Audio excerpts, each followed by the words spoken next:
Assalamualaikum warahmatullahi wabarakatuh.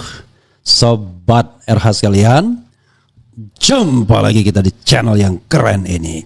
Keren cadas. Ya, Sobat RH sekalian, kita mulai pagi dengan semangat ya. Karena ini ada berita yang berita ngeri-ngeri sedap, yaitu alumni bergerak UGM itu melakukan atau mengultimatum rektor dan Jokowi agar dalam jangka waktu 1x24 jam menunjukkan ijazahnya. Pertanyaannya adalah kalau tidak ditunjukkan bagaimana? itu ya. Tapi coba kita bacakan dulu. Bagus gini ya. Menarik yang jelas. Karena ini ada gerakan baru ya dari pihak-pihak lain, bukan hanya Roy Suryo, Dr. Tifa, Rismon, dan TPUA saja, tetapi ada pihak-pihak lain juga yang kemudian ikut mendesak agar Jokowi atau mantan Presiden Jokowi menunjukkan ijazahnya. Oke.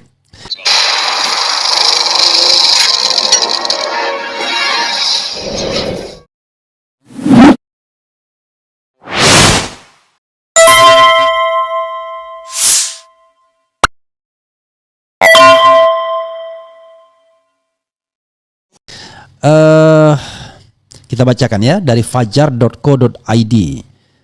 Isu dugaan ijazah palsu mantan Presiden Jokowi semakin memanas, apalagi belakangan ini muncul pembicaraan baru mengenai Pasar Pramuka. Belum selesai perdebatan Pasar Pramuka yang diduga sebagai lokasi dicetaknya ijazah Jokowi, muncul lagi relawan alumni Universitas Gadjah Mada bergerak. Ketua Kagama Cirebon Raya, Heru Subagia, mengatakan bahwa ia baru saja menerima pesan berisi pernyataan sikap dari relawan alumni. Ya, barusan itu dapat 30 menit yang lalu, kata Heru kepada fajar.co.id kemarin ya. Dalam pernyataan sikap tersebut, gabungan alumni UGM dari lintas angkatan dan lintas fakultas menamakan diri dengan Rela Gama Bergerak atau Relawan Alumni Universitas Gadjah Mada Bergerak. Rela Gama Bergerak lahir atas dasar niat, ide, dan semangat bersama untuk berkontribusi menjaga nama baik alma mater serta menjunjung tinggi marwah ya UGM sebagai PTN yang melambangkan kampus perjuangan dan kerakyatan Indonesia, tertulis pada pernyataan sikap tersebut. Selanjutnya setelah mencermati dinamika dugaan ijazah palsu Jokowi, Rela Gama Bergerak sepakat untuk menyatakan pendapat. Rela Gama Bergerak menegaskan bahwa mereka menjunjung tinggi prinsip kejujuran berdasar nilai-nilai objektivitas dan keterbukaan informasi kepada publik. Berikut pernyataan sikap dari Rela Gama Bergerak ya. 1. Meminta kepada Rektor UGM beserta staf rektor terkait, Dekan Fakultas Kehutanan beserta staf dekan terkait untuk bersama-sama memberikan keterangan resmi kepada publik secara jujur dan transparan tentang riwayat pendidikan Saudara Joko Widodo di UGM hingga status ijazahnya. 2. Meminta kepada Saudara Joko Widodo dengan sukarela, itikat baik dan gembira untuk menunjukkan ijazah sarjananya dalam kurung S1 kepada publik secara apa adanya. 3. Permintaan kami yang tersebut pada poin 1 dan 2 sudah selayaknya dilakukan dengan cara seksama, cermat dan dalam tempo yang sesingkat-singkatnya. 4. Permintaan kami yang tersebut pada poin 1 dan 2 akan menjadi catatan sejarah yang sangat penting di kemudian hari. Oleh karena itu, sudah selayaknya dilaksanakan di kampus UGM sebagai rumah besar untuk sivitas akademika UGM dan para alumninya. 5. Jika permintaan kami yang tersebut pada poin 1 dan 2 dalam waktu 1x24 jam sejak surat pernyataan ini diterima oleh yang bersangkutan dan tidak dipenuhi permintaan kami, maka dengan sikap mufakat dan bulat kami menyatakan mosi tidak percaya kepada para pihak tersebut. 6. Berdasar mosi tidak percaya yang tersebut dalam poin 5, kami meminta kepada Rektor UGM dan staf rektor terkait, Dekan Fakultas Kehutanan dan staf dekan terkait, beserta staf di UGM lainnya yang terlibat dalam kasus dugaan ijazah palsu Saudara Joko Widodo untuk segera mengundurkan diri dari status dan jabatannya dengan tanpa syarat. 7. Berdasar mosi tidak percaya yang tersebut pada poin 5, kami simpulkan bahwa Saudara Joko Widodo bukanlah alumni Universitas Gadjah Mada. Saya ulangi ya. 7. Berdasar mosi tidak percaya yang tersebut pada poin 5, kami simpulkan bahwa Saudara Joko Widodo bukanlah alumni Universitas Gadjah Mada. Bangun Sutoto yang tercatat sebagai koordinator berharap pernyataan sikap tersebut berkontribusi mengakhiri kasus dugaan ijazah palsu Jokowi secara tuntas, adil dan transparan. Oke, sobat RH sekalian, itu tadi pernyataan dari Relagama ya, relawan bergerak Gajah Mada. Lalu apa masalahnya? Kan mudah sekali dipenuhi tuntutan tersebut. Tinggal ditunjukkan ijazahnya, tempatnya di UGM, press conference. Lalu UGM memperkuat dengan data dan fakta yang mereka punya. Pertanyaannya adalah, apakah Joko Widodo berani melakukan ini atau tidak? Kan itu persoalannya dari kemarin, dari kemarin-kemarin. Itu persoalannya. Apakah dia berani menunjukkan ijazah yang katanya asli ke depan publik untuk mengakhiri segala spekulasi dan incaran-incaran kepada anak bangsa untuk dipenjarakan karena mengucapkan bahwa ijazah Jokowi itu palsu. Kan itu persoalannya. Lalu kenapa kemudian ada upaya untuk menersangkakan Roy Suryo dan kawan-kawan, sementara Jokowi sendiri tidak pernah menunjukkan ijazahnya di publik untuk di-scrutinize, untuk di-oversight, untuk diamati, untuk dilihat saja, untuk ditelaah, untuk diteliti dan lain sebagainya. Kan itu persoalannya. Jadi kalau pihak Jokowi atau lawyernya selalu mengatakan, apakah akan selesai? Kalau ditunjukkan nanti apakah selesai? Nggak ribut lagi. Loh, kok begitu cara berpikirnya? Justru yang harus dipikirkan adalah bagaimana menyelesaikan masalah ini. Masalah ini akan selesai bukan dengan memaksa orang untuk diam.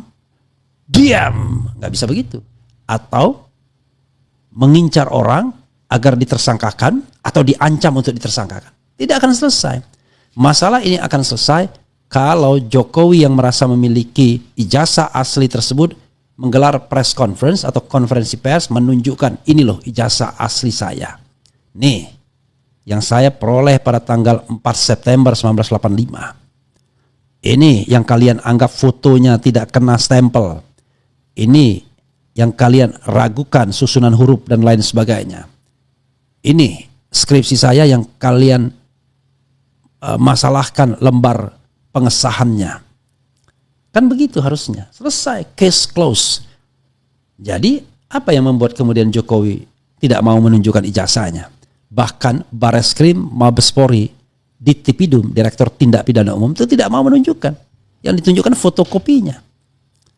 Kan aneh ini. Makanya Dittipidum dilaporkan ke Propam, Dirtipidumnya, Direktur Tindak Pidana Umum, karena dianggap bekerja tidak profesional dan hanya ingin melindungi Jokowi. Lalu kiri kanan termasuk penasihat Kapolri mengancam orang yang mengatakan ijazah Jokowi palsu. Saya tanyakan kepada Roy Suryo berapa persen dia yakin Jokowi ijazahnya palsu. Dia katakan 99,9% kalau di media. Tapi ketika ditanya secara pribadi, ya 100% dia bilang. Hanya memang kalau kita bilang 100% itu kan mendahului yang maha kuasa. Tetapi seorang Roy Suryo yang doktor, ahli telematika sampai mengatakan demikian kan gak main-main. Dia kan mempertaruhkan kepalanya ibaratnya. Nah, jangan sampai seperti Bambang Tri atau Gus Nur dihukum tanpa kejelasan bagaimana status ijazahnya. Ijazahnya saja gak pernah dikeluarkan atau tidak pernah ditampakkan di publik. Tiba-tiba dinyatakan menyebarkan hoax. Ini juga sama. Orang-orang yang tidak relevan tiba-tiba mengadukan sudah melakukan penghasutan pasal 160 KUHP, sudah melakukan ujaran kebencian pasal 28 ayat 2 Undang-Undang ITE, Undang-Undang 1 2024 yang terakhir, sudah melakukan atau menyebarkan berita bohong, Undang-Undang ITE pasal 28 ayat 3. Dari sini kan orang juga bertanya-tanya, ini kenapa ini tiba-tiba ada sekumpulan orang yang tidak berpikir dengan jernih bagaimana menyelesaikan problem ini, malah berpikir bagaimana agar Roy Suryo ditersangkakan. Kalaupun Roy Suryo ditersangkakan, tidak akan surut orang mempertanyakan keaslian ijazah Jokowi ini. Apa yang dilakukan oleh Dittipidum atau Dirtipidum, ya, Dit itu direktoratnya, Dir itu direkturnya, tidak meyakinkan publik kalau bahwa ijazah itu memang asli. Kan itu persoalannya, bro. Makanya masih ada yang namanya relawan alumni bergerak. Tinggal dibilang bahwa ini kelompok orang yang sakit hati, orang yang tidak move on, orang yang berkolusi dengan konglomerat hitam. Ini mantan menteri yang dipecat, ini adalah kaum 16%. Kan jadi aneh. Orang siapa yang menggaruk uang negara ini? Siapa yang bikin negara ini bangkrut dengan utang 10.000 triliun? Ya, loh malah kita yang kemudian dianggap sakit hati dan lain sebagainya. Kalau sakit hati itu karena negara ini dikelola secara ugal-ugalan, barangkali iya. Tetapi sakit hati melihat kesuksesan keluarga Jokowi, nggak ada kaitannya. Kita bicara tentang bernegara. Kalau saya misalnya atau Purnawirawan mengatakan impeach Gibran, bukan karena kita sakit hati, karena kita nganggap itu nggak pantas memang. Tidak ada kualitas. You can imagine kalau seandainya Prabowo Subianto terjadi apa-apa dan kemudian kita dipimpin oleh Gibran Rakabuming Raka sebagai presiden. You can imagine, bro. Siapa yang akan mengendalikan dia? Kan balik lagi periode ketiga. Makanya kata Eros Jarot, nggak cinta Jokowi kepada NKRI, Negara Kesatuan Republik Indonesia. Kenapa? Karena dia memaksakan anaknya yang belum dewasa, tidak punya kapasitas untuk menjadi orang nomor 2 dan dengan sistem atau cara pemilu yang curang. Jadi ada seorang mantan ketua umum partai politik, kemarin saya ketemu di CNN, dia mengatakan aktivis ini kelihatannya kalau sama Jokowi masih ragu-ragu ya untuk mengkritik. Saya pada waktu itu menjawab begini, ini soal persoalan etis, saya bilang. Karena Prabowo itu baru menjabat ya berapa bulan. Kalau sekarang bulan Juni, maka 8 bulan saja kalau bulan Juli. Jadi dia menjabat November, Desember, Januari, Februari, Maret, April, Mei, Juni. 8 bulan lebih aja. 8 bulan lebih, ya 12, 14 hari lah, 8 bulan setengah hampir. Jadi tidak etis kalau kemudian kita sudah mengatakan beliau gagal sebagai sebuah analisis yang komprehensif. Tetapi per kebijakan kita bisa kritik. Seperti saya mengkritik pengangkatan Lady ya, Let Call Teddy, kata teman saya itu Lady, Let Call Teddy. Ya. Jadi sebelumnya Maidi itu adalah Mayor Teddy, sekarang Lady, Let Call Teddy. Nah, itu melanggar undang-undang. Belum lagi berkali-kali mengatakan berantas korupsi, tapi yang diangkat orang-orang yang justru terduga terlibat korupsi pada masa pemerintahan Presiden Jokowi. Jadi sobat era sekalian, itu pula kritik Habib Rizik kan. Jadi bukan kita tidak mau mengkritik, tetapi masa jabatan baru 8,5 bulan, itu satu. Kalau Jokowi sudah paripurna 10 tahun, kita bisa evaluasi ibarat rumah kaca, apa yang dilakukan dia. Kalau orang mengkritik utang 10.000 triliun, masa itu bukan masalah bagi Indonesia? Lalu dikaitkan dengan hasil pembangunan dan dampak ekonominya. Kan belum terlihat secara signifikan.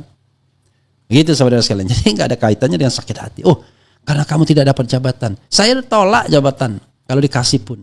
Ya, ketika saya diundang oleh Kementerian Pertahanan, DPN yang undang, Dewan Pertahanan Nasional misalnya. Saya konsultasi dulu sama teman, perlu datang atau enggak. Teman bilang, ya datanglah, jangan keras-keras amat. Kan perlu juga memberikan masukan kepada pemerintah. Datang saya berikan masukan pemerintah apa adanya. Soal korupsi, soal konstitusi, soal kriminalisasi, soal pemilu dan lain sebagainya. Apa adanya. Jadi kalau ada pihak pemerintah yang mau mengundang saya akan ngomong apa adanya. Bahkan saya bicara juga tentang shutdown Mahkamah Agung, Zarup Rika, sebagaimana saya katakan. Nggak ada tedeng aling-aling. Ya. Jadi saudara sekalian, kita tidak pernah berpikir jabatan, tidak ingin minta jabatan, tapi tentu akan mengkritik orang yang menggunakan jabatan ugal-ugalan atau mereka yang menumpuk jabatan dengan jabatan rangkap. Seolah-olah tidak ada anak bangsa yang lain, dan yang kedua, mau mengambil manfaat sebesar-besarnya dari negara. Begitu saudara sekalian ya. Jadi itu sikap yang kita sampaikan setiap saat dan bisa dimonitor, ya kan? Kan yang saya khawatirkan dalam hidup ini cuma satu saja, yaitu kecenderungan untuk adanya kriminalisasi. Gak mutu negara kita kalau tiba-tiba orang berpendapat kriminalisasi. Saya laporkan ini sudah menghina, menghasut, memfitnah. Allahu Akbar. Jadi kita akan tunggu bagaimana nanti reaksi alumni bergerak ini ya. Sekali lagi, sayangnya kita tidak mendapatkan siapa saja alumni bergerak tersebut, tapi ini bisa memberikan dorongan kepada alumni yang lain untuk bergerak bersama. Saya malah mendorong seluruh alumni Universitas Gadjah Mada bergerak mendorong agar Jokowi memperlihatkan ijazah aslinya. dan case close. Kalau seandainya kemudian gara-gara ijazahnya itu memang benar-benar asli dan Roy Suryo dan kawan-kawan mau ditersangkakan, itu konsekuensi dari sebuah perjuangan. Walaupun orang akan melihat, loh, kok presiden mancing orang untuk ditersangkakan? Tapi nggak apa-apa. Tetapi yang jadi masalah adalah bagaimana Anda mau menersangkakan orang, tetapi ada saja asli saja atau tidak ijazahnya itu, sampai sekarang orang belum tahu. Kalau ibarat informasi itu belum bulat, ini informasi. Apa yang disampaikan di Tipidum melalui Dirtipidum itu, atau Bareskrim melalui Dirtipidum, mentah sekali. Dan bahkan kecenderungannya adalah hanya mendengarkan sebelah pihak. TPUA, Tim Pembela Ulama dan Aktivis sebagai pihak pelapor, tidak dilibatkan di dalam gelar perkara. Makanya kemudian mereka menuntut gelar perkara khusus. Dan mereka minta 3 komponen dihadirkan. TPUA sendiri, lawyer-lawyer dari TPUA, dan ahli-ahli yang mereka mau ajukan. Nah sekarang pertanyaannya adalah, dengan penundaan ini, apakah ada strategi baru bagi kepolisian, atau ada perintah untuk menunda? Kita tidak tahu. Tapi yang jelas adalah, kemarin yang harusnya tanggal 3 Juli ditunda. Ditunda untuk tanggal 7 Juli. Nanti kita akan lihat. Tanggal 9 Juli kalau tidak salah ya penundaannya. Tanggal 9 Juli. Nanti akan kita lihat apakah polisi penegak hukum bersungguh-sungguh. Sekali lagi saudara sekalian, berdasarkan putusan MK, tidak bisa dikatakan bahwa institusi itu dicemarkan. Nama baiknya seandainya ada kritik dari masyarakat. Institusi tidak boleh tersinggung. Karena ini adalah kontrol dari masyarakat terhadap kerja institusi. Ya. Oke. Jadi saya mengimbau, kalau memang ada alumni UGM, ya sudah. Alumni UGM berkumpul, menyatakan sikap, baik sendiri-sendiri maupun bersama-sama. Misal ya, saya Refli Harun, alumni atau alumnus Fakultas Hukum UGM tahun 1995, saya meminta dengan sangat agar mantan Presiden Joko Widodo atau Bapak Joko Widodo atau Saudara Joko Widodo menunjukkan ijazahnya agar polemik mengenai keaslian dan kepalsuan ijazah segera diakhiri. Selesai. Semua orang kalau bisa alumni UGM ngomong seperti itu. Dan demi nama baik UGM, demi nama baik alma mater. Kalau orang tahu kan, kita nyanyi itu. Bakti kami mahasiswa Gajah Mada semua, ku berjanji memenuhi panggilan bangsaku. Di dalam Pancasilamu jiwa seluruh nusaku, ku junjung kebudayaanmu, kejayaan Indonesia. Coba bayangkan. Jadi kalau alumni asli hafal lagu itu, himne Gajah Mada itu ya. Ya barangkali nada terakhirnya nggak pas ya. Tetapi intinya itulah ya. Ada bait berikutnya yang rata-rata alumni tidak hafal, tapi bait pertama itu biasanya hafal ya. Bakti kami mahasiswa Gajah Mada semua. Ya kan? Bakti kami mahasiswa Gajah Mada semua, ku berjanji memenuhi panggilan bangsaku. Di bawah Pancasilamu jiwa seluruh nusaku, ku junjung kebudayaanmu, kejayaan Indonesia. Kau bayangkan, kebudayaan apa yang mau dijunjung? Masa kebudayaan melindungi orang yang diduga memiliki ijazah palsu? Kebudayaan untuk menyetop atau menyimpan atau membungkus sebuah informasi yang akan busuk nantinya. Kan tidak begitu. Kebudayaan yang harus dijunjung adalah kebudayaan akademik, kebudayaan yang transparan, kebudayaan yang partisipatif, kebudayaan yang akuntabel. Itu kan yang harus ujung-ujungnya ya good governance dan clean government. Tata kelola pemerintahan yang baik. Begitu ya sobat era sekalian. Coba kita bacakan komentar sobat era sekalian.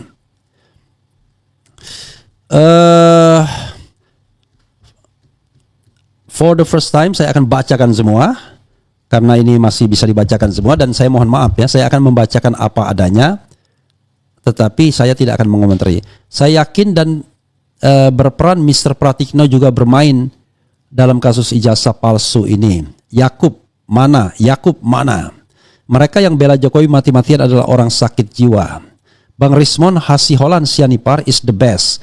Bang Roy Suryo is the best. Dr. Tifauzia is the best. Bang Rizal Fadila, bukan Rizal ya, Rizal Fadila, L-nya double, is the best. Bang Ahmad Hosinuddin, Bang Egy Sujana is the best. Bang Ahmad Hosinuddinnya is the bestnya nggak ada.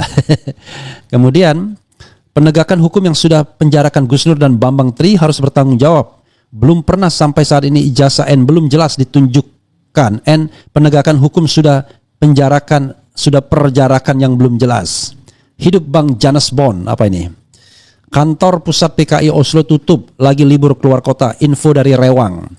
Kemudian Yakub sembunyi di bunker Jokowi amatikus. Sekarang rakyat sudah tidak percaya kepolisian. Kalau menyangkut kasus kelas petinggi-petinggi negara tidak pernah akan tembus, giliran kelas rakyat gercep.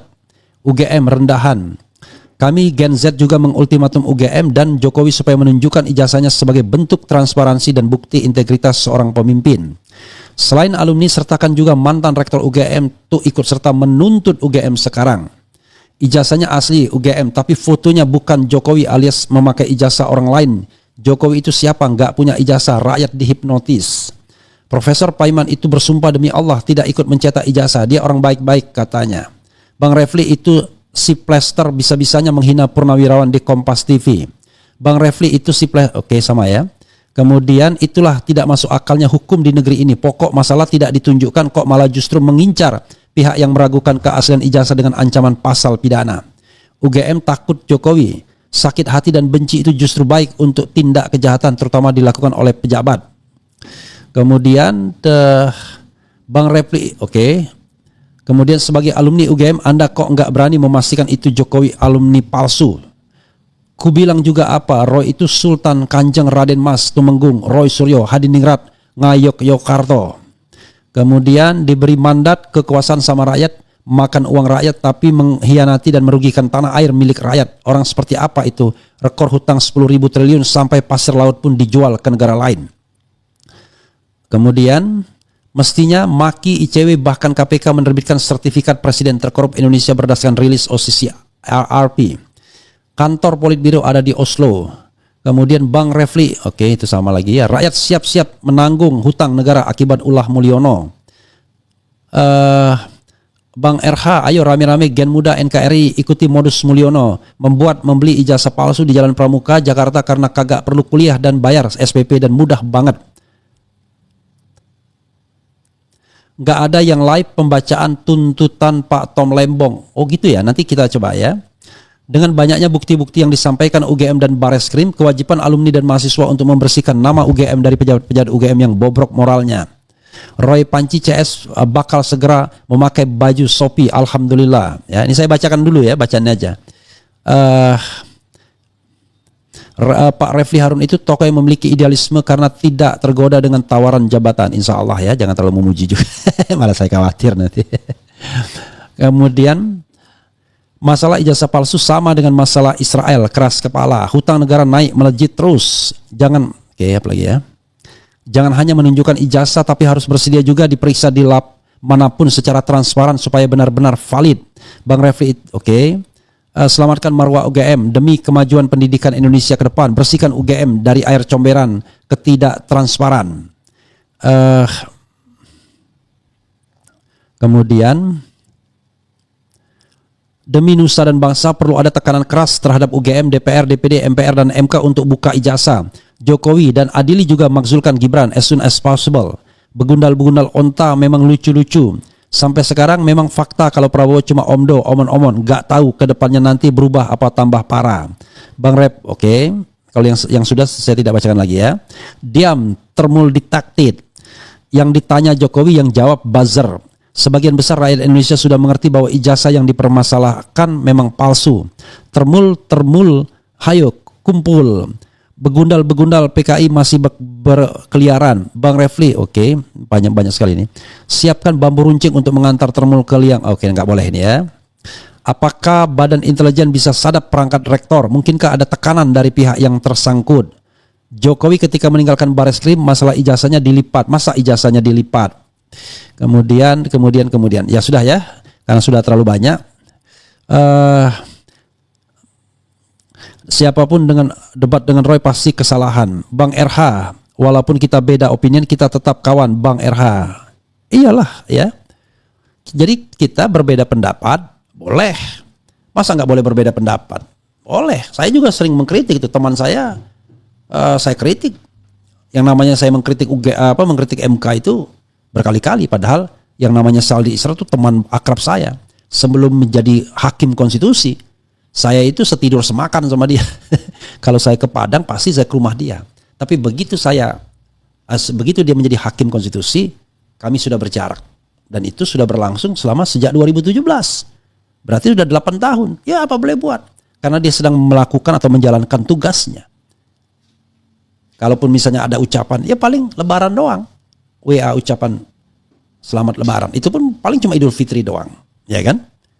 Pernah saya mengucapkan belasungkawa ketika mertuanya meninggal. Jadi sobat RS sekalian, ya memang begitulah konsekuensi kalau kita ingin menjaga marwah institusi. Jadi, tapi kalau dia memutuskan sesuatu yang nggak benar, ya kita kritik MK-nya. Sontoloyo saya katakan. Apa boleh buat? MK tidak boleh marah dan tidak bisa mengatakan itu obstruction of justice atau mengatakan itu adalah penghinaan terhadap pengadilan, contempt of court. Nggak bisa. Kita harus jaga marwah-marwah institusi, dan MK sudah pernah kepleset dengan putusan Gibran. Itu bukan lagi kepleset tapi terjun nyungsep ke jurang. Gibrannya haho menang dia, tetapi sejarah akan mencatat betapa bermasalahnya putusan tersebut. Begitu sobat RH sekalian ya. Nanti kita akan buka lagi hal-hal yang lain. Cukup dulu. Wassalamualaikum warahmatullahi wabarakatuh. Keren, cadas, ciao.